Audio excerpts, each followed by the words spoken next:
Hello everyone, welcome to E team live. मैं आप लोगों को पढ़ाने वाला हूँ विज्ञान। और आज हम लोग अपना विज्ञान का अध्याय नंबर फर्स्ट और चैप्टर क्या है भाई, रासायनिक अभिक्रियाएं एवं समीकरण, इसको हम लोग आज पढ़ने वाले हैं।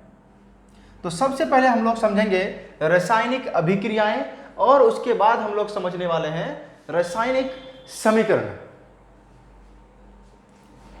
चलिए हम लोग स्टार्ट करते हैं। रासायनिक अभिक्रिया क्या होता है भाई? रासायनिक अभिक्रिया, रासायनिक अभिक्रिया कहते हैं, इसको सिंपली आपको डिफाइन करना है।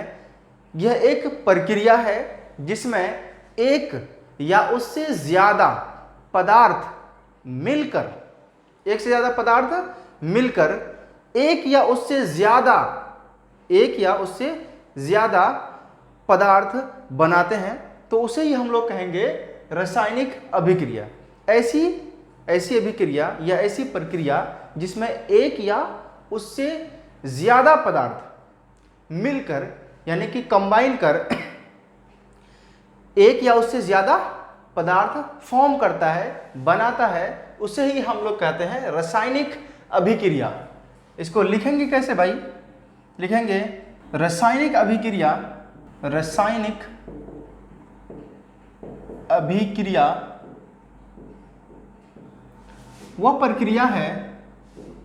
वह प्रक्रिया है जिसमें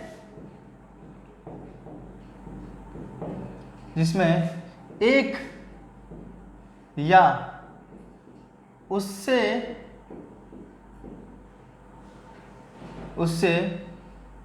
ज्यादा पदार्थ मीन्स क्या? अभिकारक मिलकर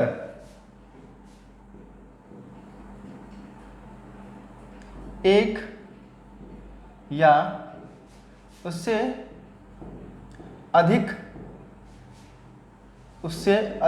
अधिक लिख सकते हैं, उससे अधिक पदार्थों का निर्माण करता है, मीन्स उत्पाद का निर्माण करता है,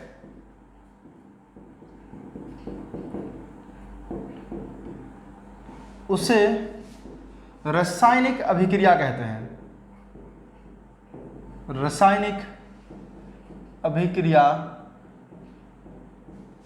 कहते हैं। ठीक है भाई, क्या मतलब है इसका? ठीक है, इसको हम लोग एग्जाम्पल से समझते हैं कि भाई ये कह ये रहा है एक या उससे ज्यादा पदार्थ मीन्स अभिकारक। समझेंगे अभिकारक क्या है, उत्पाद क्या है। देखिए, एक ले लिया हम लोगों ने हाइड्रोजन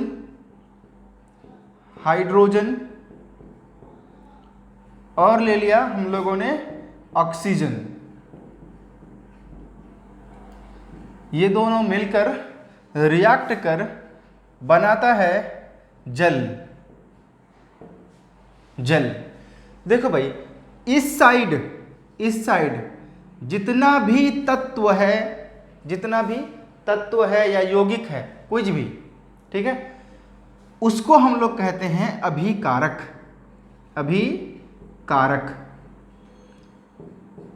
ठीक है, जो रिएक्शन में मतलब अभिक्रिया में भाग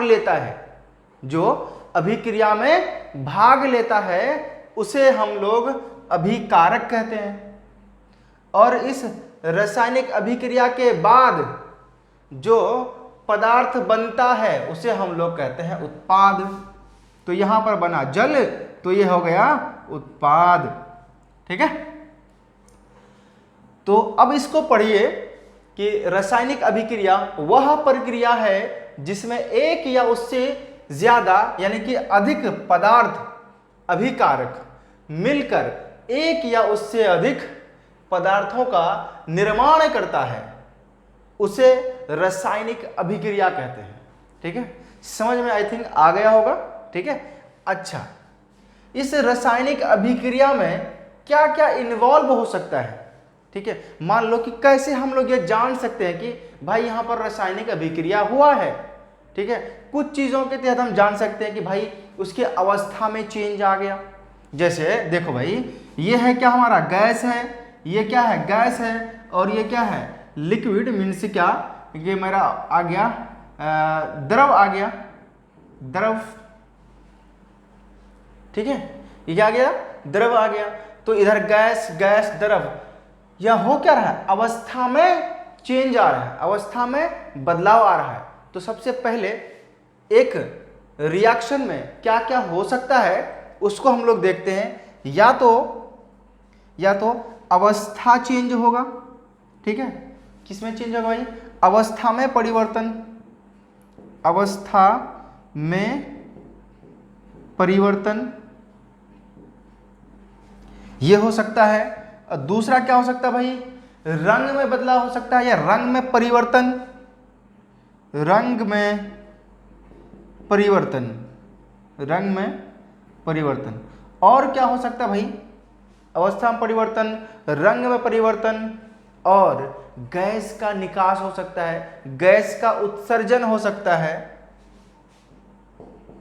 गैस का निकास या उत्सर्जन,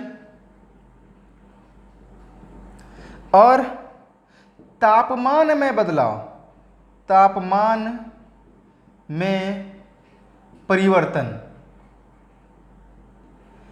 ये सारी चीजें हो सकता है कब, एक रासायनिक अभिक्रिया में, रासायनिक अभिक्रिया में ये सारे चेंजेस, बदलाव देखे जा सकते हैं।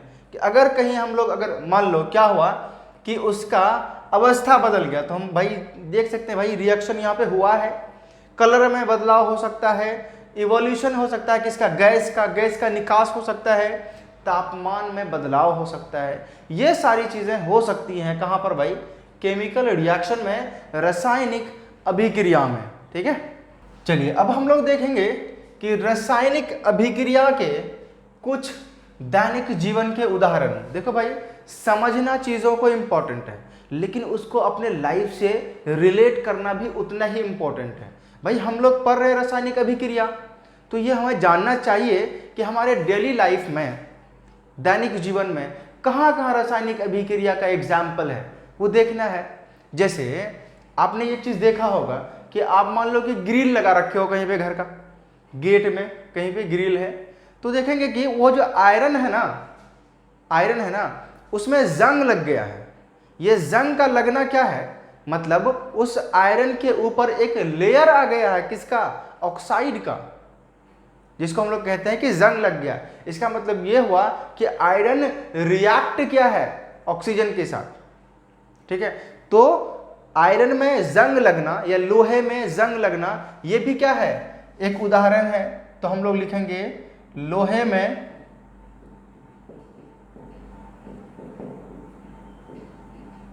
जंग लगना।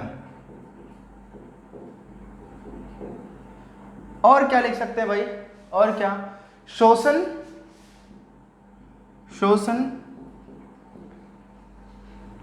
इसको आप लोग पढ़ने वाले हैं कहां पर भाई, जैव प्रक्रम में देखेंगे कि शोषण में हमारा जो कोशिका है वहां पर मान लो कि ग्लूकोज मौजूद होता है, ठीक है। और जब तक वहां पर ऑक्सीजन नहीं पहुंचेगा तो वो ग्लूकोज ब्रेक डाउन नहीं होगा, टूटेगा नहीं, हमारे बॉडी को एनर्जी नहीं मिलेगा। वहां भी क्या हो रहा है, अभिक्रिया हो रहा है, वहां भी अभिक्रिया हो रहा है।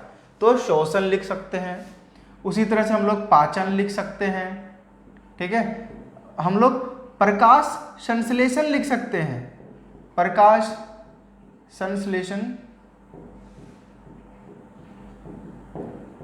जैसे फोटोसिंथेसिस जिसको हम लोग कहते हैं, प्रकाश संश्लेषण, उसमें भी क्या होता है कि जो पौधा है अपना भोजन खुद बनाता है। कैसे बनाता है, वाटर मतलब पानी तथा कार्बन डाइऑक्साइड, ठीक है, ये तो चाहिए उसको, और किसकी मौजूदगी में, सूर्य प्रकाश तथा क्लोरोफिल की मौजूदगी में। ये क्या बनाता है भाई, ग्लूकोज बनाता है। ग्लूकोज बनाता है, तो वहां पे भी क्या हो रहा है, अभिक्रिया हो रहा है। ठीक है, अभिक्रिया हो रहा है। उसी तरह से अंगूर का किण्वन, अंगूर का किण्वन, देखो भाई, जब वाइन बनाया जाता है, शराब बनाया जाता है, किसका, अंगूर का, उसको बहुत दिनों तक रखा जाता है, सड़ाया जाता है, तो वहां पे भी क्या हो रहा है, अभिक्रिया हो रहा है। ठीक है, तो ये सारा जो एग्जाम्पल है आपका, ये दैनिक जीवन से रिलेटेड है, और भी बहुत सारे हो सकते हैं, आप लोग रिलेट करिए। ठीक है, कि भाई कहाँ पर कोई अभिक्रिया हो रहा है। ठीक है, तो ये सारा चीज यहाँ पर देख सकते हैं। चलिए अब हम लोग देखेंगे अपना नेक्स्ट पॉइंट, रासायनिक अभिक्रिया के घटक। रासायनिक अभिक्रिया के घटक, जैसे देखो भाई, अभी जस्ट एग्जाम्पल लिया था, hydrogen, hydrogen plus oxygen, oxygen,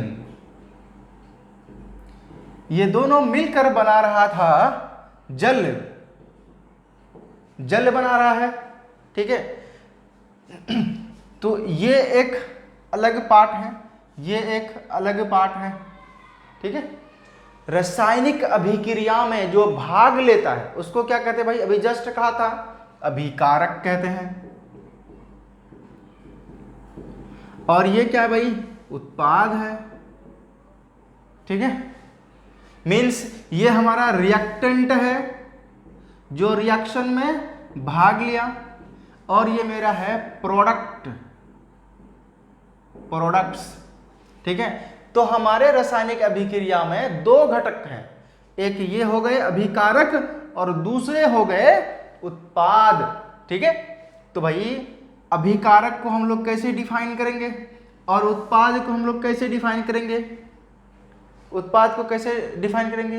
देखो भाई, जो पदार्थ रासायनिक अभिक्रिया में भाग लेते हैं उसे हम लोग अभिकारक कहते हैं। जो पदार्थ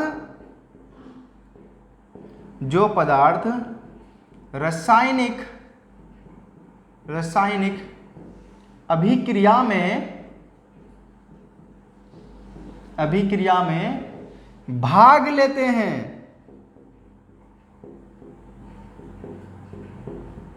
उसे हम अभिकारक कहते हैं।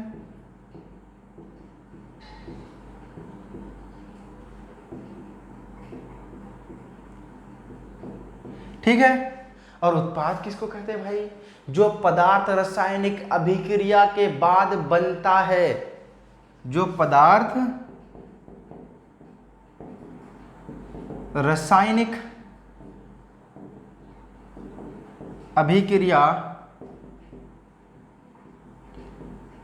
के पश्चात बनता है उसे उत्पाद कहते हैं, उत्पाद कहते हैं। ये थे दो घटक किसके, रासायनिक अभिक्रिया के। इसके बाद हम लोग समझेंगे रासायनिक समीकरण। इसको जल्दी से आप लोग लिखिए, मैं साइड हो जाता हूं, लिख लिया इसको। चलिए अब हम लोग देखेंगे अपना नेक्स्ट टॉपिक। क्या भाई, नेक्स्ट रासायनिक समीकरण। क्या होता है रासायनिक समीकरण, बिल्कुल अलग नहीं है, बस जब हम किसी रासायनिक अभिक्रिया को प्रतीकों और सूत्रों की मदद से उसके अभिकारक और उत्पादों को दर्शाते हैं, तब हम उसको कहते हैं रासायनिक समीकरण। मतलब ये कि रासायनिक अभिक्रिया को अगर हम सूत्रों या संकेतों के माध्यम से जब उसके अभिकारक और उत्पाद को दर्शाते हैं तो उसे हम रासायनिक समीकरण कहते हैं। तो लिखिए इसको, जब किसी रासायनिक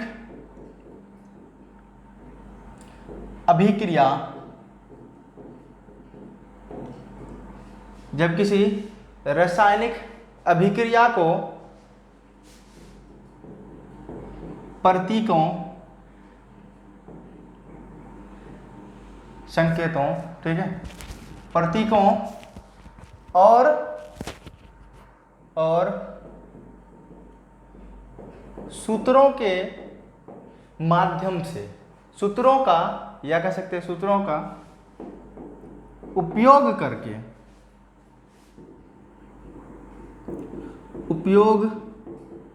करके उसके अभिकारक कारक तथा उत्पाद को दर्शाते हैं।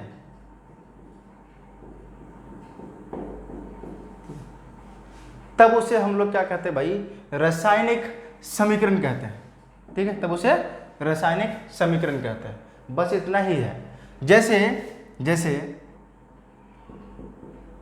हाइड्रोजन प्लस ऑक्सीजन ये दोनों मिल करके क्या बनाता भाई, बनाता है जल।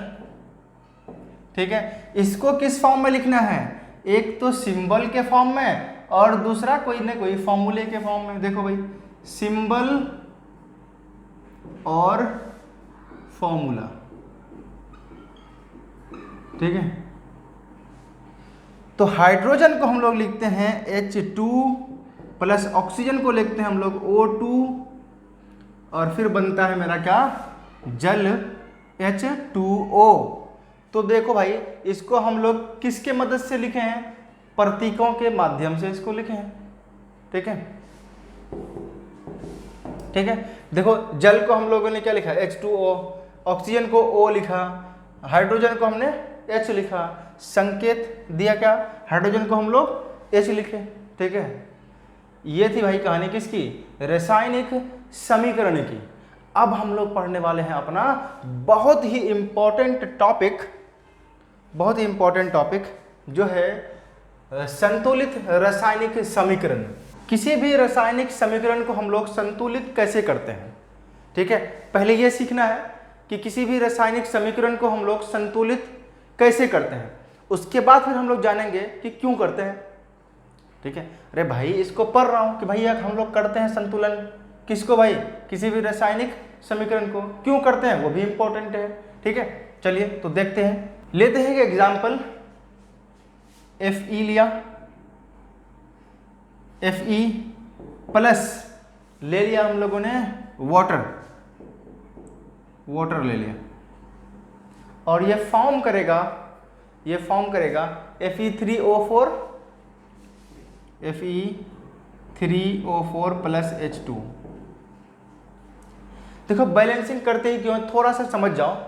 ठीक है, जब भी रिएक्शन होता है, जब भी अभिक्रिया होता है, तो जितना परमाणु इधर है, रिएक्शन के बाद भी जो उत्पाद बना इधर भी क्या होता है, सेम होता है, समान होता है। जैसे अभी यहीं पे देखो, यहाँ पे आयरन कितना है, 1 है, यहाँ पे आयरन कितना है, 3 है। इसका कतई ये मतलब नहीं है कि भाई रिएक्शन में, अभिक्रिया में आयरन 3 था, मतलब आयरन का 3 परमाणु था, और जैसे ही रिएक्शन किया यह आयरन बढ़ गया, ऐसा नहीं है, ऐसा नहीं है। इसीलिए हम लोग संतुलित करते हैं ताकि दोनों तरफ जो भी तत्व का जो भी परमाणु है वो क्या होना चाहिए, बराबर होना चाहिए, दोनों साइड इक्वल होना चाहिए, इसलिए करते हैं। इसका रीजन और भी पढ़ेंगे आगे, जस्ट पढ़ेंगे, पहले इतना समझ लेते हैं कि जो नंबर, मान लो यहाँ पे क्या है, Fe है, तो Fe जितना इधर है उतना ही इधर होता है, उसी को तो हम लोगों को इक्वल करना है। इधर H2 है, इधर H2 है, चलो इसमें कोई प्रॉब्लम नहीं है, लेकिन यहाँ पे ऑक्सीजन सिर्फ और सिर्फ 1 है, यहाँ पे ऑक्सीजन 4 है। ऐसा थोड़ी होता है कि इधर ऑक्सीजन 1 ही होगा, उधर 4 हो जाएगा, नहीं, दोनों साइड इक्वल होता है, दोनों साइड इक्वल होता है। उसी को हम लोग जब इक्वल करते हैं ना, तो उसी को हम लोग कहते हैं रासायनिक समीकरण, संतुलित रासायनिक समीकरण, या रासायनिक समीकरण को संतुलित करना। चलिए करते हैं इसको समीकरण। देखो भाई, जब संतुलित करेंगे ना किसी भी एक समीकरण को, तो याद रखना एक रूल आता है ABCD रूल, ABCD रूल। ठीक है, इसको समझना है पहले हम लोगों को, इसको समझिए आप लोग, आराम से समझना है, कोई जल्दीबाजी नहीं करनी है। ठीक है, देखिए हम क्या करेंगे, इसको लेंगे A, इसको लेंगे B, इसको लेंगे C, इसको लेंगे D। निरूपित कर दिया किससे भाई, इसको A से, इसको B से, इसको C से, इसको D से। ठीक है, देखना पहला स्टेप क्या है, पहला स्टेप क्या है कि जहां जहां भी हम पहले लिखना है क्या, जो भी इसमें तत्व है, ठीक है, जो भी तत्व है वो सब को लिखिए। Fe लिख दिया, उसके बाद लिखिए कौन सा है भाई, H है, H लिख दिया। उसके बाद क्या है, ऑक्सीजन है तो ऑक्सीजन लिख दिया। और ऐसा बिल्कुल नहीं होगा कि जो इधर तत्व है और इधर तत्व बदल गया, नहीं, वो रहेगा सेम रहेगा तत्व। जैसे इधर आयरन है, Fe है तो इधर भी Fe है, इधर हाइड्रोजन है तो इधर भी हाइड्रोजन है, इधर ऑक्सीजन है तो इधर भी ऑक्सीजन है। कोई ऐसा चीज नहीं आ जाएगा कि इसमें अलग से कुछ आ जाएगा। मान लो कि यहाँ पे हाइड्रोजन है, आयरन है और ऑक्सीजन है, इधर एक और आ गया, सल्फर आ गया, ऐसा नहीं हो सकता। वही होगा उधर, वही तत्व उधर होगा जो तत्व इधर मौजूद है। ठीक है, जो तत्व इधर मौजूद है वही उधर भी होगा। तो आपको करना यह है कि इस तरफ में जितने भी तत्व हैं उसको आप लिख लो। उसके बाद जहां जहां भी हम लोग ये आयरन का नंबर लिखेंगे, लोहा का नंबर लिखेंगे, उसके साथ हम लोग A लिखेंगे। कैसे, इसमें देखो भाई, लोहा मतलब Fe कितना है, Fe का नंबर कितना है, Fe का नंबर कितना है, 1 है ना, कितना Fe है, 1 है, तो लिखो 1। मैंने क्या कहा था कि जब भी इसको रिप्रेजेंट करेंगे तो किससे करेंगे, A से रिप्रेजेंट करेंगे, A से निरूपित करेंगे। तो 1A, जितना आयरन उतना लिख दिया नंबर। ये इसको किसी से निरूपित किया भाई, A से, तो A लिख दिया। अब देखेंगे इसके उत्पाद साइड में कि आयरन कितना है वहां पर। देखो भाई यहाँ पे कितना है, 3 है, आयरन कितना है, 3 है। ये और ये हमारा कौन सा सेक्शन है, ये 3rd C सेक्शन है। ठीक है, तो पहले नंबर, उसके बाद जो सेक्शन है उसको लिखिए 3AC। ठीक है, लिख दिए। देखो कर क्या रहे हैं, ले रहे हैं इसका नंबर और जिससे से इसको निरूपित किया है उसको एक साथ लिख रहे हैं। ले लिया यहाँ से नंबर, किसी से निरूपित किया इसको C से, तो C ले लिए। ठीक, हाइड्रोजन, देखिए हाइड्रोजन B में है तो B लिखेंगे इसमें पहले। हाइड्रोजन कितना है, 2 है, तो पहले 2 लिखो। B है तो B लिखना है, बराबर करना है। अब इसमें आ जाइए, उत्पाद में आ जाइए, कहाँ पर है हाइड्रोजन, यहाँ पर हाइड्रोजन है। हाइड्रोजन कितना भाई, 2 है। कौन सा सेक्शन है हमारा, D है, D लिख दिया। ठीक है, आ जाइए हम लोग ऑक्सीजन में। यहाँ पे ऑक्सीजन कितना है भाई, 1 है। कौन सा सेक्शन है, B है, तो 1B। इधर बताओ भाई, ऑक्सीजन कितना है, 4 है, तो 4। और ये कौन सा सेक्शन है, C सेक्शन है, C सेक्शन है। ठीक है, देखो अब क्या करना है, नेक्स्ट स्टेप में क्या होगा, देखो 2 चीज है। सबसे बड़ा कांस्टेंट जिसके साथ होगा, मान लो इसके साथ सबसे बड़ा नंबर है, ठीक है, सबसे बड़ा नंबर इसके साथ है, तो उसको हम लोग मान लेंगे कि इसका जो मान है वो 1, उसका मान कितना ले लेंगे, 1 ले लेंगे। और दूसरा तरीका यह है कि देखो कि कौन ऐसा इसमें से A B C D में ज्यादा मरतबा, सब में, लगभग सब में क्या वो आ रहा है। देखो C यहाँ पर भी है, और C कहाँ पर है भाई, C यहाँ पर है, यहाँ पर B और D है सिर्फ।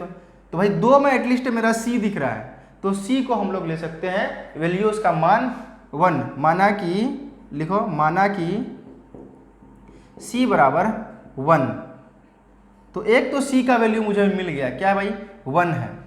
ठीक, अब देखो C का वैल्यू यहाँ पुट करेंगे तो 1A को हम लोग A लिख सकते हैं। भाई कभी किसी को बोले हो कि किसी का नाम मान लो एक डॉग है कहीं पे, ऐसे बोलते हो कि 1 डॉग, ये बोलते हो ना भाई, डॉग बोलते हो ना, या किसी को नाम से बुलाते हो, क्या कहते हो भाई, क्या कहते हो, उसके नाम से बुलाते हो। मान लो उसका नाम A है, 1A इधर आओ, ऐसे बोलते हो, नहीं ना, क्या बोलते हैं, A इधर आओ। ठीक है, वो चीज। तो जब भी 1 होगा तो हमको क्या करना है, एग्जैक्ट वही चीज लिख देना नीचे। और 3 इंटू सी का वैल्यू क्या है 1, तो ए बराबर 3। ठीक, अब आ जाओ भाई इसमें यहाँ पे सी और डी तो कुछ है ही नहीं कि वैल्यू पुट करेंगे, तो इसको लेंगे। तो किसका वैल्यू निकला है मेरे पास, ए का निकला है, और सी का तो क्या लिए हुए हैं 1 लिए हुए हैं, तो 1b को भी हम लोग b लिखेंगे 4 इंटू सी, तो b इज इक्वल टू हो गया 4। अब इसका वैल्यू यहाँ पे लिख सकते हैं, इसका मान यहाँ पर लिख सकते हैं, 2 गुना b का मान कितना है 4 है, तो 4 लिख दिया, इधर 2 लिख दिया, और इधर क्या लिख दिया d। अब d को इधर ही रखेंगे, तो 2 गुना 4, ये 2 जो है आके इधर डिवाइड हो जाएगा, भाग हो जाएगा। इधर किस में है, गुना में है, इधर आएगा तो भाग हो जाएगा, तो ये 2 खत्म हो जाएगा, बचेगा d बराबर 4 बचेगा, यानी कि 4 बचेगा।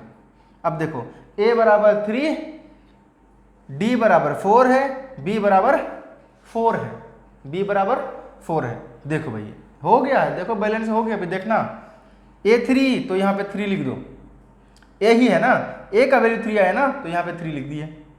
उसके बाद देखो भाई d कितना है 4 है, तो d कहाँ है, ये है मेरा 4 लिखो। b कितना है 4 है, चलिए b लिखिए, b 4 लिखिए। c कितना माना था हम लोगों ने 1, तो यहाँ पर 1 तो लिखते नहीं है, चलो मान लो लिख दिया 1। देखिए अब पता कीजिए, देखिए बैलेंस है, यहाँ पे 3, यहाँ पर भी 3, ठीक, 3 मल्टीप्लाई कुछ नहीं, तो इसके पास क्या है 1 है, तो 3 गुना 1 करेंगे तो आ जाएगा 3। ठीक है, तो हमारा आयरन और आयरन ये सेम नंबर का है। ठीक है, अब देखो भाई हाइड्रोजन कितना है, 4 गुने 2 तो हो गया 8, तो यहाँ पे देखो 4 गुने 2 हो गए 8, हाइड्रोजन यहाँ भी 8, हाइड्रोजन यहाँ भी 8, बराबर हो गया। अब नेक्स्ट ऑक्सीजन, देखो यहाँ ऑक्सीजन कुछ नहीं तो 1 है, तो 4 गुना 1 इज इक्वल टू 4 ही रहेगा यहाँ पर। ठीक है, अब देखो यहाँ पर ऑक्सीजन 1 गुना 4 तो 4 ऑक्सीजन इधर, 4 ऑक्सीजन उधर, हो गया है अब बैलेंस ये, अब ये संतुलित हो चुका है। अब उसी तरह से एक और एग्जाम्पल लेंगे, जल्दी से इसको लिखिए जो लिखना चाहते हैं। चलिए अब हम लोग एग्जाम्पल लेंगे, पहले लिख लीजिए कौन सा रूल से बनाना भाई, ABCD रूल। ठीक है, एक लेंगे C3H8 प्लस, ठीक है, आप लोग इजी सब लेके सॉल्व करना, मैं ले रहा हूँ, ठीक है, थोड़ा मुश्किल सब ले रहा हूँ ताकि आपको लगे कि इस तरह का भी क्वेश्चन आप लोग इजी से सॉल्व कर सकते हो, कहाँ पे, जो बुक में दिया हुआ है। ठीक है, तो C3H8 प्लस इसके साथ हम लोग लेंगे ऑक्सीजन। ठीक है, अब ये फॉर्म करेगा carbon dioxide plus water, carbon dioxide plus H2O। ठीक है, देखो भाई पहला प्रोसेस निरूपित करो भाई, ABCD। ठीक है, दूसरा इस साइड इससे इधर अभिकारक में जितना भी तत्व है सबको लिखो, क्या भाई, कार्बन, उसके बाद हाइड्रोजन, उसके बाद ऑक्सीजन। ठीक है, अब देखेंगे सबके नंबर, कार्बन के नंबर कितने भाई 3 लिख दिया, कौन सा सेक्शन है ए लिख दिया। ठीक, अब देखेंगे इसका उत्पाद वाले साइड में। ठीक है, तो देखो भाई कार्बन है ना, कार्बन यहाँ कितना कार्बन, तो 1 कार्बन, कौन सा सेक्शन है तो C। ठीक है, उसके बाद आ जाइए हाइड्रोजन, हाइड्रोजन कितना भाई 8, सेक्शन A। ठीक है, चलिए उधर देखिए हाइड्रोजन कितना है यहाँ पे 2, तो 2 लिखे, कौन सा D में। ठीक, आ जाइए ऑक्सीजन, ऑक्सीजन कितना है 2, कौन सा भाई B इज इक्वल टू, यहाँ पे ऑक्सीजन कितना 1, कौन सा पार्ट है D। ठीक है, लिख लिए। चलिए अच्छा एक चीज़ और है, यहाँ सिर्फ D में ऑक्सीजन नहीं है, यहाँ पर सिर्फ D में ऑक्सीजन नहीं है, इधर ऑक्सीजन 2 तो आया, लेकिन यहाँ C में भी ऑक्सीजन है और D में भी ऑक्सीजन है। तब क्या करेंगे, तो पहले लिखेंगे यहाँ पे 2 है, कौन सा सेक्शन है भाई C, प्लस इसमें कितना है 1 और ये D। ठीक है, अब चलिए देखो भाई, सबसे ज़्यादा किस में रिपीट हो रहा है, ए बी सी डी में से कोई भी लेटर। देखो भाई सी यहाँ पर भी है, सी यहाँ पर भी है, ठीक। उसके बाद एक चीज़ और देखिए, ए यहाँ पर है, ए यहाँ पर है, ठीक है। तो चलिए हम लोग कुछ यहाँ पर ले लेते हैं, मान लेते हैं कि ए ले लिया हमने 1, ठीक है, ए ले लिया 1। ए अगर 1 लेंगे, ए इज इक्वल टू 1, माना कि ए 1 ले लिया, तो भाई 3 इंटू 1 करेंगे तो बचेगा इधर क्या, सी बचेगा। 1 सी लिखो या सी लिखो, तो सी बराबर आ गया 3। अब देखो ए यहाँ पर भी वैल्यू पुट करेंगे, तो 8 multiply 1 is equal to 2d, तो 2d is equal to 8, d is equal to 8/2, 2 चौके 8 या 2 4 जा 8, d बराबर आ गया 4। चलिए मुझे क्या क्या पता है, a पता है, d पता है, c पता है, सिर्फ और सिर्फ b नहीं पता, तो b को इधर ही रखते हैं। 2 मल्टीप्लाई c का वैल्यू है 3, तो 3 लिखिए, प्लस 1 मल्टीप्लाई d का जो वैल्यू है वो है 4, ठीक है। इसमें तो a है नहीं कि a को पुट करना पड़ेगा, तो हो गया ये मेरा 2b इज इक्वल टू 3 2 जा 6, 3 2 जा 6, 4 1 जा 4, 6 प्लस 4 10, तो b बराबर हो जाएगा 10/2 इज इक्वल टू 5, ठीक है। तो बता भाई a कितना है 1, मीन से यहाँ पर 1, b कितना है 5, तो यहाँ पर 5, c 3 तो 3, d 4 तो 4, लिख लिए, ठीक है भाई। देखो भाई अब ये देखो बैलेंस हो चुका होगा, कार्बन 3 3 गुना 1 तो कितना कार्बन, 3 कार्बन। यहाँ हाइड्रोजन 8 है, यहाँ पे हाइड्रोजन भी देखो 8 हो गया, 4 गुने 2 कितने हो गए, 8 हो गए। देखो ऑक्सीजन कितने हैं 10, यहाँ पे ऑक्सीजन कितने हैं 3 2 जा 6 प्लस 4 गुने 1 इट इज इक्वल टू 4, तो 6 प्लस 4 10, इधर भी 10 इधर भी 10, ठीक है, बराबर हो गया, है ना। चलिए अभी हम लोग जो नेक्स्ट समझने वाले हैं वो समझने वाले हैं कि एक्चुअली हम लोग संतुलित करते क्यों हैं, ठीक है। इसको जल्दी से लिखिए। चलिए एक और एग्जाम्पल देखते हैं, फिर आगे चलेंगे हम लोग। चलिए एग्जाम्पल लिखिएगा Mg3N2 प्लस वाटर, और ये फॉर्म कर रहा है मैग्नीशियम हाइड्रोक्साइड, ठीक है। और जो हमारा उत्पाद में है क्या बना भाई, मैग्नीशियम हाइड्रोक्साइड और NH3, ठीक है, Mg3N2H2O, ठीक है, Mg3 बना गया मैग्नीशियम हाइड्रोक्साइड, ठीक है। देखो भाई सबसे पहले A B C और D ये कर लिया। चलो भाई अपना प्रोसेस में आ जाओ भाई। पहला कौन सा तत्व है, मैग्नीशियम, दूसरा नाइट्रोजन, तीसरा हाइड्रोजन, चौथा ऑक्सीजन, ठीक है। चलिए मैग्नीशियम इधर कितना है 3, कौन सा पार्ट है भाई A, इधर मैग्नीशियम कितना है 1, तो 1C, ठीक है। आजा भाई नाइट्रोजन कितना है 2, A is equal to nitrogen यहाँ पे कितना है 1D। चलिए आ जाइए H में, H कितना है यहाँ पे 2B, और यहाँ पे H कितना है, यहाँ पर देखो 2H है, यहाँ पर कितना H है, ये देखो यहाँ पे कुछ नहीं तो 1, ये जो 2 है ना ऑक्सीजन में भी है, ये 2 हाइड्रोजन के भी नीचे है, इसीलिए इसको ऐसे ब्रैकेट दिया गया है, ठीक है। चलो भाई 2 यहाँ पे कितना हाइड्रोजन है, 2 हाइड्रोजन, यहाँ पे कितना है 3 है, तो हम लोग लिखेंगे 2C प्लस 3D, ठीक। आज ये ऑक्सीजन में, ऑक्सीजन यहाँ पे कितना है B में 1, तो 1B इज इक्वल टू, इधर आ जाइए, इधर कितना है भाई 2c प्लस सिर्फ ये 2c, ठीक है।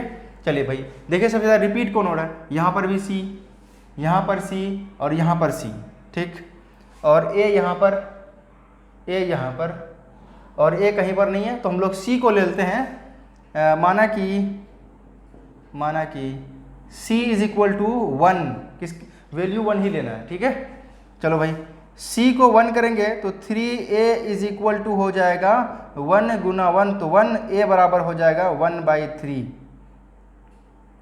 ठीक। अब इधर आ जाइए, इसको हो नहीं पाएगा, इसको करते हैं b इज इक्वल टू 2 गुना 1, b इज इक्वल टू आ जाएगा 2, ठीक है।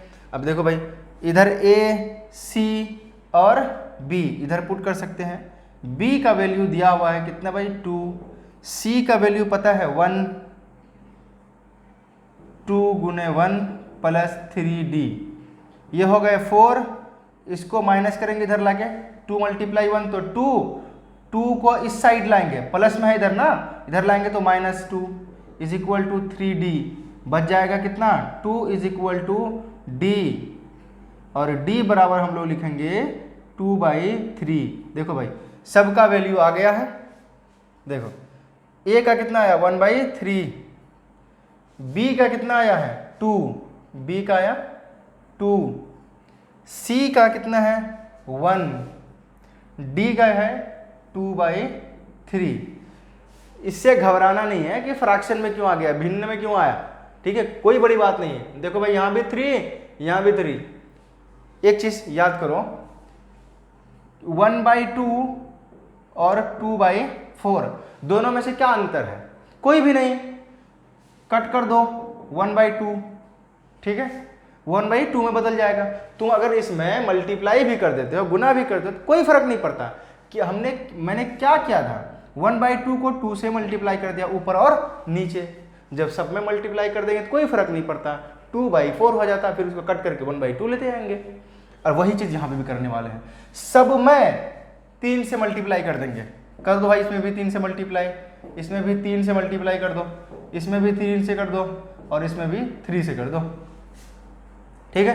तो ये 3 खत्म और ये 3 खत्म, बचा क्या, बचा यहाँ पे सिर्फ 3, ये 3 तो खत्म हो गया, सिर्फ बचेगा Mg3N2 प्लस 3 2 जा 6 H2O, और ये फॉर्म करेगा 3MgOH2 प्लस 2NH3। अब ये बैलेंस हो चुका है, अब ये बैलेंस हो चुका है, देखो भाई मैग्नीशियम 3, ठीक है, नाइट्रोजन 2 और नाइट्रोजन यहाँ पर 2 गुने यहाँ कुछ नहीं तो 1 तो 2, ओके।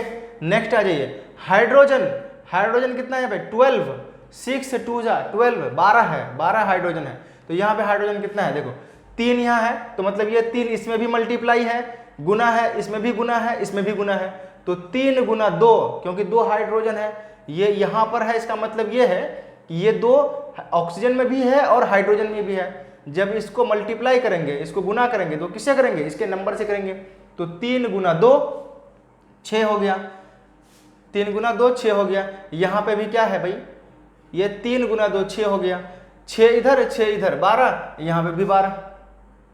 अब रही ऑक्सीजन यहाँ पे देखो 6 गुना 1 करेंगे तो 6 ऑक्सीजन है, 3 गुना 2 6 ऑक्सीजन है, ये हो गया संतुलित। चलिए अब हम लोग देखेंगे अपना नेक्स्ट। चलिए रासायनिक समीकरण को संतुलित करने की आवश्यकता क्यों होती है, ताकि द्रव्यमान संरक्षण के नियम का पालन कर सके। क्यों भाई, ताकि द्रव्यमान संरक्षण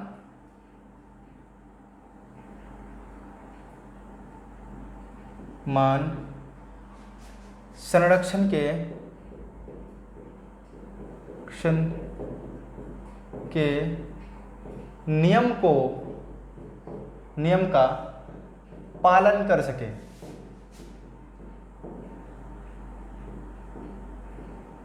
पालन कर सके। ठीक है। क्या भाई, क्या है ये द्रव्यमान संरक्षण के नियम है क्या? है क्या ये? इस नियम के अनुसार, इस नियम के अनुसार, इस नियम के अनुसार जब भी कोई अभिक्रिया होता है, ठीक है, तो अभिकारक के साइड जितना भी अभिकारक, मतलब ये समझ जाओ कि जितना भी परमाणु अभिकारक साइड में है उतना ही परमाणु किधर होना चाहिए? उत्पाद साइड में होना चाहिए। इसीलिए हम लोगों ने क्या किया था? संतुलित किया था समीकरण को, ठीक है। ये स्टेटमेंट ये कहता है कि रासायनिक अभिक्रिया में पदार्थ ना तो उत्पन्न होते हैं और ना ही नष्ट होते हैं, ये कह रहा है ये स्टेटमेंट। मतलब अभिक्रिया के दौरान कोई एक पदार्थ नया नहीं बनता है। मतलब कुछ अभी जस्ट एग्जांपल लिया था ना कि इधर हाइड्रोजन है, ऑक्सीजन है, आयरन है, ऐसा नहीं है कि इधर एक और आ जाएगा, कोई सल्फर आ गया, कुछ आ गया, नहीं, वही होगा जो इस साइड है, अभिकारक साइड में है, ठीक है। तो ये कहता है हमारा द्रव्यमान संरक्षण के नियम। इस नियम के अनुसार, इस नियम के अनुसार रासायनिक अभिक्रिया में, रासायनिक अभिक्रिया में, रासायनिक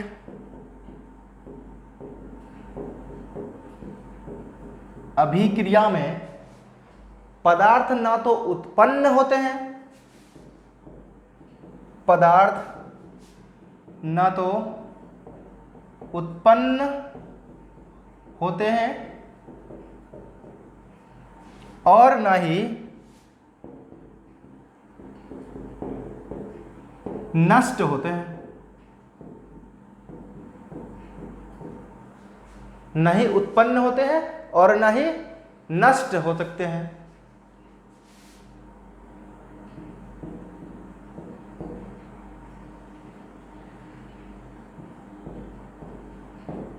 ठीक है, ना तो उत्पन्न हो सकते हैं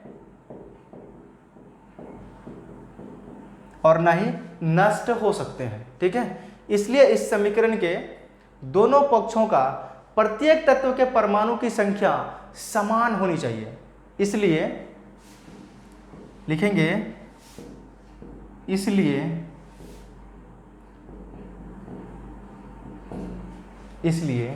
रासायनिक, इसलिए समीकरण के दोनों पक्षों पर,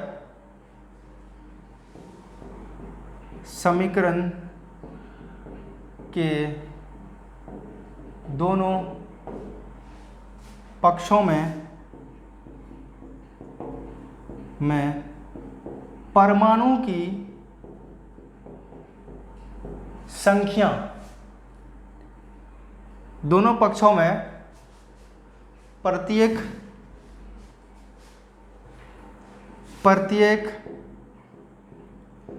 परमाणु की संख्या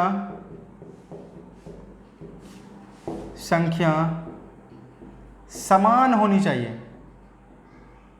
समान होनी चाहिए। मीन्स अगर इधर एक आयरन है, अभिकारक साइड में एक आयरन है, ऐसा नहीं होगा कि उधर दो आयरन होगा, और ऐसा भी नहीं होगा कि इधर आयरन है तो उधर सल्फर बन गया, भाई ऐसा भी नहीं होता, ऐसा तो बिल्कुल नहीं, ठीक है। मतलब अभिक्रिया में कुछ भी ज्यादा कुछ नहीं हो, मतलब नंबर उसका इंक्रीज नहीं होता, नंबर सेम ही रहता। बस हो क्या रहा है, या तो उसके स्टेट में बदल रहा है, ठीक है, या तो कुछ ऐसा पदार्थ बन रहा है जो इसके गुण से अलग है, इसके गुण से अलग है। जैसे H2 + O2 बनाया, क्या वाटर बना, ठीक है। अलग बात है, इसका गुण अलग अलग है, लेकिन यहाँ पर गुण उसका बिल्कुल अलग है, ठीक है। लेकिन इसका यह मतलब नहीं है कि यहाँ हाइड्रोजन 2 है तो यहाँ हाइड्रोजन 2 है, ठीक है यहाँ, लेकिन ऑक्सीजन 2 है तो ऑक्सीजन यहाँ पे 1 आ गया, नहीं, ये चीज़ नहीं हो सकता। मतलब अगर इधर ऑक्सीजन का 2 परमाणु है तो इधर भी ऑक्सीजन का 2 परमाणु होगा। ये रिएक्शन में हमको नहीं दिखता है तो हम लोग लिख लेंगे, उसीलिए तब वहाँ पे काम आता है मेरा क्या, संतुलन, तब हम लोग करते हैं संतुलित। जैसे इसको यहाँ पे देखो, हाइड्रोजन 2 है, यहाँ हाइड्रोजन 2, ऑक्सीजन 2 है, यहाँ पे ऑक्सीजन 1 है, तो यहाँ 2 लिख लेंगे, ठीक है। तो ये ऑक्सीजन हो गया 2, लेकिन उसके चक्कर में हाइड्रोजन हो गया 4, तो यहाँ पे 2 लिख देंगे, तो अब यहाँ पे भी हाइड्रोजन हो गया 4। तो संतुलित इसीलिए करते हैं जब भी कोई, फिर बोल रहा हूँ भाई, देखो क्या है, अभिकारक और उत्पाद साइड परमाणु की संख्या सेम होना चाहिए, इसलिए हम लोग क्या करते हैं भाई, संतुलित करते हैं। इसीलिए ये नियम क्या कहता है कि रासायनिक अभिक्रिया में पदार्थ ना तो उत्पन्न हो सकते हैं और न ही नष्ट हो सकते हैं, इसलिए समीकरण के दोनों पक्षों में प्रत्येक परमाणु की संख्या समान होनी चाहिए। ठीक है, तो आज का क्लास यहीं तक रखते हैं, मिलते हैं अपने अगले लेक्चर में।